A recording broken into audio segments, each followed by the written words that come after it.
আসসালামু আলাইকুম ভিউয়ার্স। এই যে কচু, জয়পুরহাট পাঁচবিবি বিখ্যাত সেই কচু, এই ছোট গাছ থেকে অনেক লতি হবে। সেই লতি বাংলাদেশের বিভিন্ন প্রান্তে চলে যাবে রপ্তানি। এই যে আমাদের ছোট মামা হ্যাঁ কচু লাগাচ্ছে। ইদানিং সে খুব ভালো হ্যাঁ। কৃষি কাজ করতেছে, একদম অনেক কিছু। এই যে ধান, তো কচু এটা কিভাবে সেটা, লাগায় কচুর আপনারা লতি। ভালোভাবে দেখুন। হ্যাঁ, সুন্দর করে এই যে এই একটা দড়ি না, এটা হ্যাঁ। লাইন করা হয়েছে, দড়ি দেওয়া পারতাম। আরে বাবা, কি লাইনিং গাছ রে! হ্যাঁ হ্যাঁ, দড়ি দেওয়া হলে সোজা হবে। বাহ, দেখেন কি সুন্দর। হ্যাঁ, এটা তো দীর্ঘদিন বার সোজা হয়ে আছে রে। হ্যাঁ,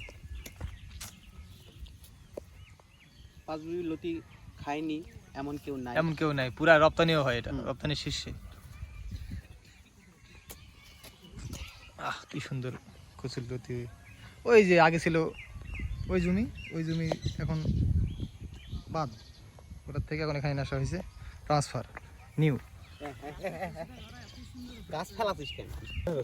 হ্যাঁ, এই যে এইভাবে এভাবে গাছ নেবেন, এই যে দড়ি দড়ি বড় সোজা। এই যে বাপু, এই যে আচ্ছা দেখেন এরকম। কচুর সঙ্গে কাঁচামরিচ, কাঁচামরিচ তোলো, কচু উঠাও,